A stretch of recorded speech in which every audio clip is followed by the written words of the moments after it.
Comme chaque semaine, je vous emmène découvrir les artisans qui font battre le cœur de l'Hexagone et les lieux qui font son prestige. Aujourd'hui, dans version française, fondé en 1920 par des amis de l'artiste, le musée Delacroix présente les œuvres du peintre dans un cadre intimiste. C'est tous au musée. Celle qui fait rayonner la marqueterie de paille à travers le monde, c'est Lison de Caunes, notre invitée du jour.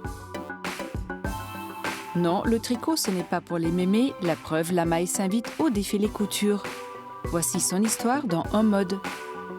Pierre Tilochet porte bien son nom car il est tailleur de pierre. Des bas-reliefs aux imposantes statues, il nous parle de son savoir-faire. Avant de retrouver l'artisane maître d'art Lison de Caunes, tout de suite point de vue.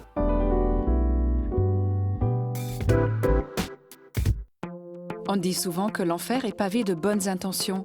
Et à Borja, en Espagne, il semblerait qu'ils aient bien compris le sens de cette expression. C'est dans l'église de la ville que se trouve Ecce Homo d'Elias Garcia Martinez. En 2012, Cecilia Jiménez, une octogénaire, décide de restaurer l'œuvre du 19e siècle à grands coups de pinceau, rendant le portrait méconnaissable. Ce drôle de fait divers fait alors le tour des médias, rendant la ville célèbre. On se bouscule désormais pour observer l'œuvre revisitée. S'il est parfois difficile de posséder toutes les clés pour comprendre une œuvre, l'ouvrage Comment regarder un tableau vous en donne quelques-unes. Ici, pas question d'un traditionnel enseignement de l'histoire de l'art, mais plutôt de suivre son ressenti et ses impressions. Les tableaux de Giotto, Rembrandt, Vermeer ou encore Goya vous livreront leurs histoires et leurs secrets à travers des analyses et pas à pas emplis de clarté et de simplicité. Alors on se fait quelle expo ce week-end ? On passe à côté d'eux sans même leur prêter attention. Mais saviez-vous qu'ils nous apportent leur lumière depuis la fin du XVIIIe siècle ? On parle des réverbères, bien sûr. Ils prennent place dans les rues de Paris en 1776 et fonctionnent alors principalement à l'huile de colza. C'est quelques années plus tard, en 1812, qu'arrivent les réverbères à gaz qui demandent à être allumés quotidiennement à la main. C'est d'ailleurs Saint-Exupéry qui rendra hommage à ces allumeurs dans son livre Le Petit Prince, une page d'histoire éclairée.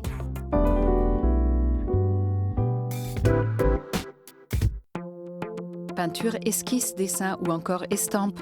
Le musée Delacroix présente l'œuvre du peintre éponyme pour le plus grand plaisir des férus d'art, découverte.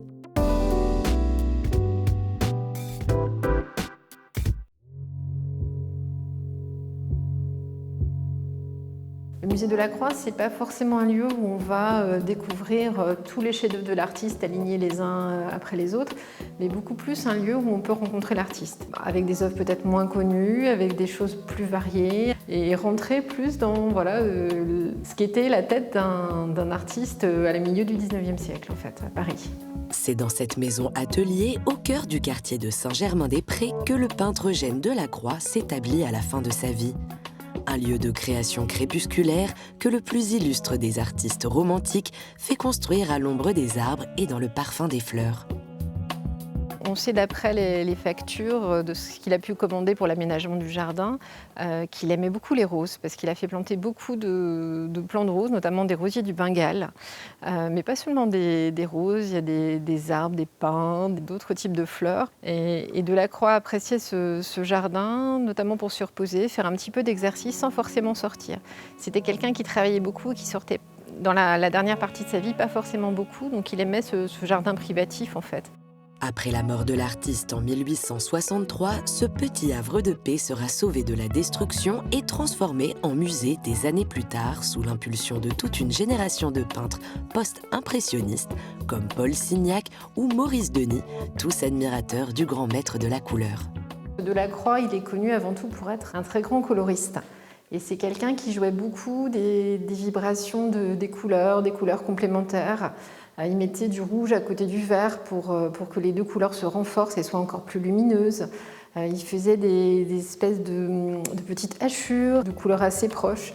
Par exemple sur le pelage des fauves, des lions, pour qu'on ait une impression de vibration de la couleur. Souvent, les peintures de Delacroix sont préparées par beaucoup de dessins, beaucoup de travail, mais il peint assez vite. C'est quelqu'un qui a beaucoup repoussé des limites, cassé des codes dans la manière de voir les peintures, entre ce qui est fini, ce qui n'est pas fini. Et il a, je pense, aussi libéré beaucoup de choses. Peintre libérateur, l'artiste de la célèbre Liberté guidant le peuple s'est également consacré au décor de nombreux édifices publics comme les plafonds du Sénat ou encore de l'Assemblée. Une maquette de l'hémicycle de la Bibliothèque nationale témoigne notamment de son travail. Comme le décor qu'il devait peindre était sur un mur courbe, pour mieux se projeter, en fait, au lieu de faire une esquisse sur une toile ou sur un papier toilé plane, il l'a fait exactement à la forme de l'architecture dans laquelle il devait peindre. Et c'est vrai que dans cette esquisse, on voit comment il cherche à tirer parti de l'espace, à se projeter dans l'espace qu'il va décorer. C'est un vrai peintre décorateur. Delacroix aimait donc explorer différents supports et techniques, même si certaines, comme la fresque, ne lui réussissaient pas toujours. En fait, il avait été chargé d'une commande pour le Salon du Roi de l'Assemblée nationale et il avait envie de tester cette technique qui était redevenue à la mode de la fresque. Alors, il l'a testé 3 fois, en fait, avec ces 3 fresques, et il s'est arrêté là, parce qu'il s'est rendu compte que c'était une technique qui ne permettait pas le repentir, où il fallait travailler très vite. Delacroix, c'était un grand perfectionniste qui aimait beaucoup retoucher. Et donc la fresque, c'était vraiment pas pour lui. Une tentative infructueuse, certes, mais qui n'enlève rien au génie de Delacroix, dont était garante sa fidèle gouvernante. Alors Delacroix ne s'est jamais marié, n'a pas eu d'enfant, lui connaît beaucoup d'aventures.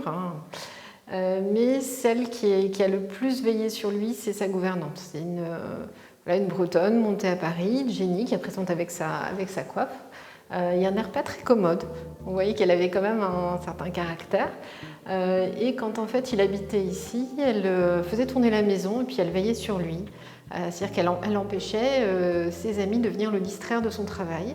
Donc les critiques, les amis de Delacroix s'en plaignent beaucoup, ils disent que c'était un dragon qui fermait la porte de Delacroix au monde. Mais c'était évidemment pour son bien parce qu'elle y était très attachée.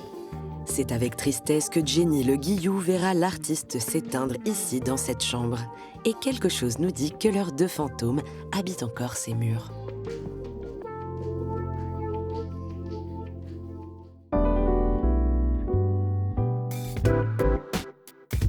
D'un matériau traditionnel à des œuvres lumineuses, l'artiste et artisan Lison de Caunes travaille la marqueterie de paille et perpétue des savoir-faire ancestraux.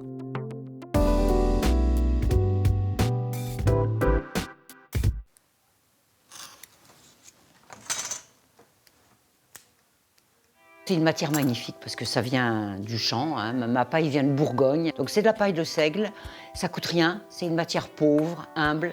Et une fois passée par la main de l'artisan, elle est complètement sublimée et ça devient quelque chose de très précieux. Tout en finesse et originalité, Lison de Caunes transforme la paille en décor moderne et coloré. Depuis les années 70, cette décoratrice de grandes maisons de luxe anoblit la marqueterie de paille, un savoir-faire redécouvert à l'époque Art déco et qui lui vient de son grand-père, André Groult, célèbre décorateur des années 20, dont les créations continuent d'accompagner Lison au quotidien.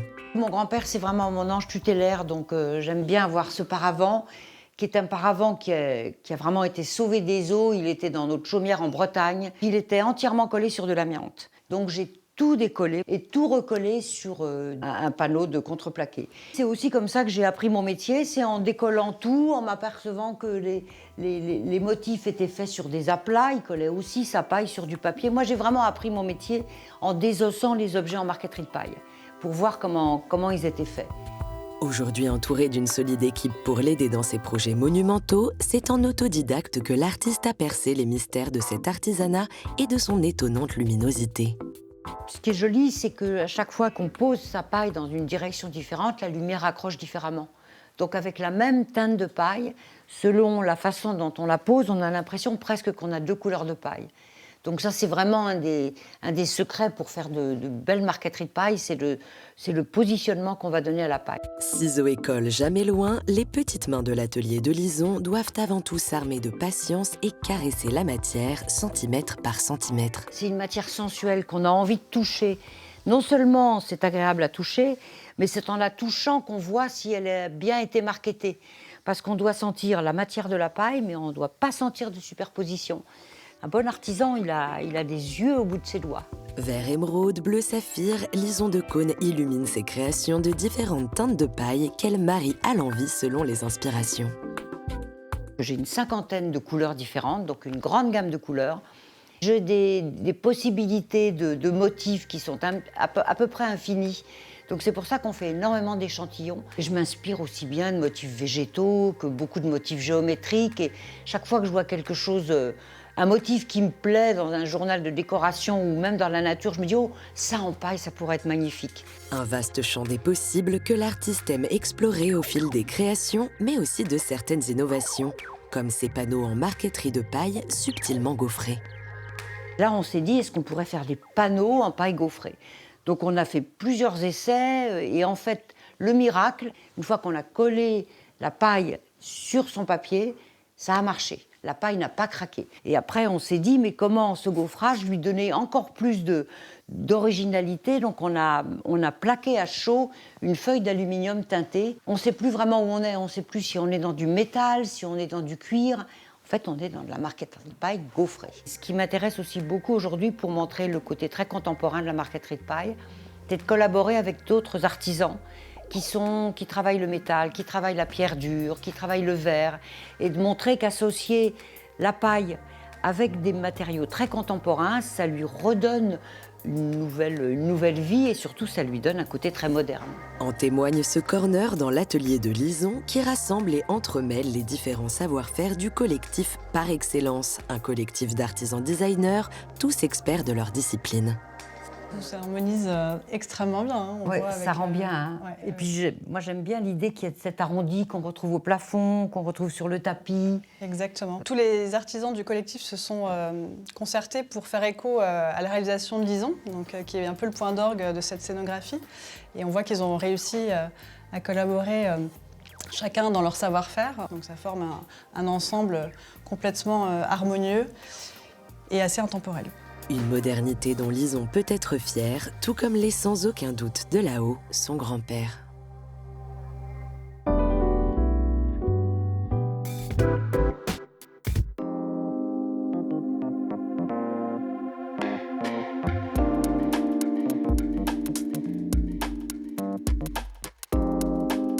Bonjour Lison. Bonjour. Lison, tout commence dans l'atelier de votre grand-père André Groux, un grand décorateur des années 20 qui fabriquait des meubles dans son propre atelier avec la marqueterie de paille. Et vous avez pris goût à ce moment-là? On peut dire que je suis née sur la paille. Ouais. Toute mon enfance, j'étais entourée de meubles en marqueterie de paille, en galucha en bois qui était chez nous. Et j'allais dans l'atelier de mon grand-père quand j'étais un peu plus grande et je me souviens que mon grand-père était très touché que je m'intéresse à ce qu'il faisait. Et il m'apportait de la paille quand j'avais 13 ans comme ça et je commençais à coller de la paille sur des petits carnets. Peut-être vous pouvez revenir en quelques mots sur l'histoire de cet artisanat qui est très particulière. Alors la marqueterie de paille a commencé en France au XVIIe siècle. En fait, c'est comme un parent pauvre de la marqueterie de bois. Et les gens qui n'avaient pas de quoi travailler la marqueterie de bois, qui était chère, travaillaient la paille et donc faisaient des aplats en marqueterie de paille. Parce que la paille, c'est pas cher, il y en a partout. Et ça a été très à la mode pendant la période Art déco. Mais moi, quand j'ai commencé à m'intéresser à la paille, je me suis rendu compte qu'il n'y avait plus une personne qui travaillait à la marqueterie de paille, que ça n'intéressait plus grand monde. À ce moment-là, vous réinventez un métier qui est pratiquement oublié. Qui avait complètement disparu. Donc, comme j'avais fait des études de reliure, dorure, j'avais mes outils de reliure. Ouais. Donc, avec mes outils de reliure, j'ai commencé à faire de la marqueterie de paille. Et puis, en fait, j'ai vraiment appris mon métier en restaurant le mobilier et les objets du XVIIe, XVIIIe, XIXe, parce que je désossais les objets pour voir comment la marqueterie de paille était faite. Vraiment, le vrai apprentissage, il s'est fait au niveau de la restauration. Et puis, petit à petit, les décorateurs surtout, puisque c'est les décorateurs qui sont les premiers prescripteurs, donc se sont dit, ah bah tiens, on peut de nouveau travailler la marqueterie de paille comme on le faisait pendant la période Art déco. Et comme la période Art déco à cette époque-là était aussi très à la mode, en fait, j'ai surfé sur la mode de l'Art déco pour pouvoir relancer la marqueterie de paille. Vous l'avez dit tout à l'heure, vous avez commencé après cette longue période de restauration uniquement à travailler avec des décorateurs de renom. Pour ces panneaux qu'on voit derrière nous, vous avez travaillé avec quel décorateur? Alors j'ai été contactée par Yann Montfort, qui s'est occupé de toute la restauration du restaurant Taïwan. Et donc, qui a dessiné les paravents, qui est venu me voir à l'atelier. On a réfléchi à ce qu'on pouvait faire comme décor sur ces formes arrondies. Donc moi j'adore les formes arrondies. Donc voilà, la finalisation, c'est ces paravents arrondis qui viennent de faire des petites alcôves pour les tables. Ce qu'il faut peut-être aussi dire, c'est que ce qui est très intéressant aussi avec la paille, c'est la couleur justement. Un jour, Leila Mancheri, qui était en charge des vitrines, de la décoration des vitrines d'Hermès, vous avez demandé du jour au lendemain de faire une vitrine en marqueterie de paille. En 3 mois, oui. Oui. Et vous avez dû trouver les couleurs justes, puisque c'était quelqu'un qui était extrêmement précis. Elle est venue un jour en disant « Bon, ben voilà, il faut me reproduire 8 carrés en marqueterie de paille, 8 carrés Hermès. » Donc j'ai rameuté tous les gens qui avaient fait des stages dans l'atelier. On a été 10 pendant 3 mois, en travaillant jour et nuit. Et Leila venait à l'atelier, elle me disait « Non, là, le mauve, je veux un mauve un peu plus rose ou un peu plus foncé. » Donc je repartais dans ma cuisine, faire mes teintures le soir et faire sécher ma paille la nuit pour pouvoir la travailler le matin. C'était un très très beau chantier et on a réussi vraiment à reproduire les carrés Hermès. C'était un défi extraordinaire et moi j'ai pas peur. On me demande quelque chose qui a l'air impossible, je dis oui. Et après, je cherche, je trouve, et en général je trouve parce que je la connais bien ma matière. Mais je me lance dans des projets qui ont l'air un peu irréalisables et puis on finit par les réaliser. Quels sont vos projets en ce moment, Lison ? Oh, on en a beaucoup, on est très occupés. On a des projets privés, donc dans des appartements privés, des dressings, des salons, du mobilier avec des tables de nuit. On fait beaucoup de têtes de lit en ce moment. On travaille beaucoup pour Cartier, aussi pour les boutiques Cartier. Donc on fait beaucoup de décors murales pour les boutiques Cartier dans le monde entier. Donc oui, on a des très beaux projets. Merci beaucoup, Lison. Merci à vous.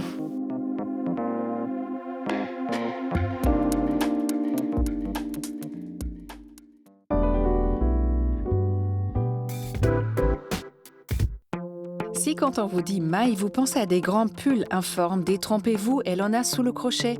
On vous en dit plus aujourd'hui dans En Mode.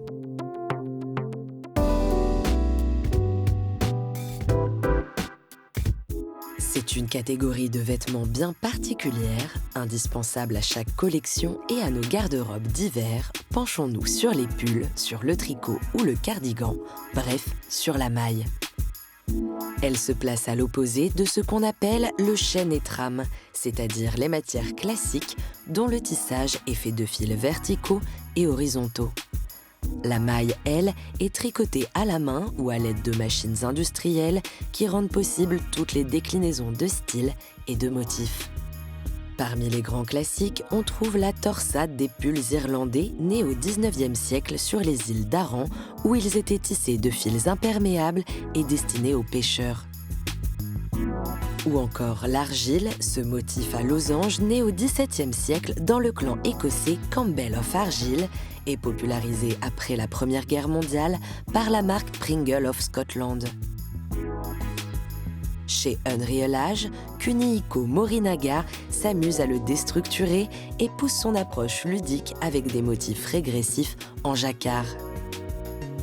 Cette technique de tissage employée pour créer des motifs est au cœur de la collection de Raf Simons et de Miuccia Prada pour l'hiver 2021. Ils accumulent les tricots et travaillent des combinaisons façon long john, ce sous-vêtement 2 en 1 né en Angleterre à la fin du XVIIIe siècle. Il est comme une seconde peau, à la fois protectrice et exubérante, sur lequel le duo de créateurs projette ses envies de dynamisme et de couleur. Car le pouvoir de la maille tient avant tout à son rapport au corps. Chez Ed Miner, elle le cache, l'enveloppe et le protège. Son tricotage est serré pour plus de tenue et pour un rendu design. Chez Orally, Ryota Iwai la veut souple et réconfortante. Il la traite en douceur sur des vêtements rassurants que l'on porte chez soi, presque comme des pyjamas. Simon Porte-Jacquemus en explore quant à lui toutes les possibilités. Il la transforme en pièce hybride et imagine des cardigans miniatures qui ne tiennent qu'à un fil. Ou s'amuse à en détourner la fonction protectrice en jouant avec l'image robuste du pull camionneur pour en faire un crop top ou un body moulant. Le créateur Jonathan Anderson est également un grand amateur de mailles et parsème toutes ses collections d'expérimentations plus extrêmes les unes que les autres. En 2020, il imagine un cardigan en patchwork qui tape dans l'œil du chanteur Harry Styles. La pièce devient si populaire qu'il rend public son patronage qui devient un phénomène sur le réseau social TikTok. Comme quoi, ce qu'on aime chez la maille, c'est aussi son côté régressif, sa dimension artisanale qui traverse les âges et les cultures et à laquelle chacun ajoute sa touche sentimentale. Un peu comme un vieux pull abîmé qu'on ne pourrait pas se résoudre à quitter.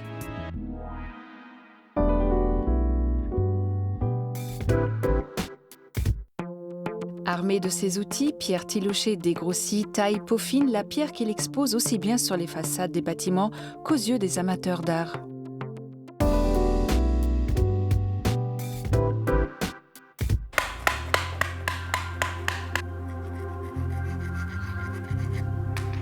Vu que j'ai grandi au pied de la cathédrale, je me suis dit tiens, je pourrais peut-être essayer tailleur de pierre parce que je voulais un métier qui est quand même un rendu artistique. Et j'ai essayé la pierre et en 15 jours, je me suis dit ah ouais, c'est vraiment excellent, quoi. Le geste est cool, le rendu, l'aspect un peu binaire du taf comme ça où il y a un bloc de base et puis après il y a un rendu fini, puis il y a juste du temps et des efforts qui sont passés entre les deux. C'est vachement apaisant en fait. Passionné par le dessin depuis tout petit, Pierre Tilaucher a quitté son Berry natal pour la capitale où, après des études d'art aux ateliers de Sèvres, retourne sur les terres de son enfance pour devenir tailleur de pierre. Très curieux et avide de découvrir ce nouveau matériau qu'il façonne, il traverse l'Europe pour s'imprégner des différents héritages architecturaux.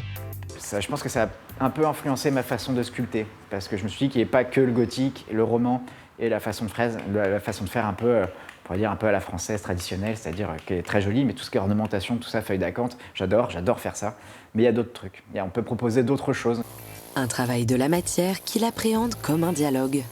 Quand il s'agit d'une sculpture, il y a tout le temps un échange qui se fait, mine de rien, même si jamais ça peut paraître un peu unilatéral comme ça, si jamais ça va dans un seul sens. En fait, au bout d'un moment, ça commence à me ressembler, je me vois dedans, il y a tout un truc qui se passe, je pense à des choses, j'évolue moi-même en pensant à tout ça. Et une fois que je la regarde, le produit fini, je me rappelle à toutes les étapes par lesquelles je suis passé. C'est toute une ambiance, c'est comme un totem en fait. Il y a un peu de poésie là-dedans aussi, c'est pas des pièces anodines. Donc ça me permet d'avoir un affect pour tout ça. Je mets pas mal d'affect dedans, j'essaye de faire des pièces qui ont du sens. Pour que chaque sculpture ait du sens, Pierre commence par un dessin qui lui permet d'évaluer les proportions. Cette étape de tracer, en fait, c'est vraiment de trouver une attitude que je vais pouvoir essayer de mettre dans mon dessin, des formes, des volumes. Et souvent la position d'une tête, la distance entre le nez et la bouche, qu'est-ce qui va rendre en fait la personnalité d'un personnage. Puis vient la taille, où différents outils entrent dans la danse pour créer des volumes, des ombres et des formes. Le but, c'est de créer aussi des zones d'ombre qui vont permettre à l'œil de s'accrocher. Souvent, par exemple, là, tout ça, c'est des choses qu'il faut avoir en tête aussi. Faire une belle forme, c'est bien, mais il faut qu'elle soit visible. Et pour ça, il faut créer du volume. Dans un bal de poussière, le buste prend vie et les expressions du visage s'animent. Inspiré par l'Art Nouveau, Pierre façonne des visages et des personnalités pour ses commandes de sculpture. Mais il restaure également des pièces du patrimoine français, comme le phare de Cordouan, le château de Chambord ou encore la cathédrale de Bourges, où là, il y a peu de place à la création. Mon travail en tant que tailleur de pierre sculpteur sur un monument, c'est vraiment de restaurer à l'identique et au plus proche de ce que ça pouvait être, et pas être trop dans l'imagination. De temps en temps, sur une gargouille, sur une petite ou une fleur ou quelque chose dans le genre, on peut se faire un peu plaisir, on peut mettre quelque chose. Ça dépend en fait souvent de l'architecte qui est derrière, du commanditaire qui est derrière, de la personne, de ce qui a été décidé, quoi.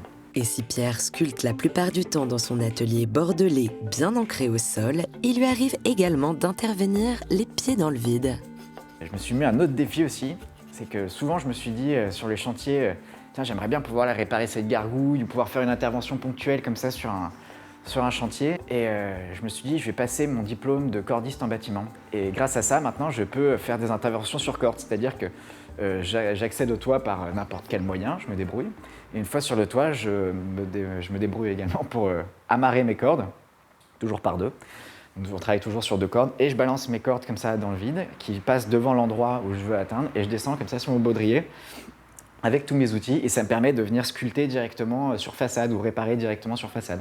Un tailleur de pierre qui a plus d'une corde à son arc et qui, après avoir remporté la médaille d'or régionale et la médaille d'argent nationale au concours des meilleurs apprentis de France en 2008, ne cesse de pousser sa création et de laisser une empreinte pour les prochains siècles sur notre patrimoine culturel français.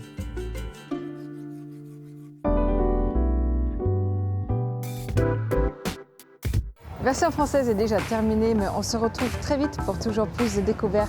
Bye!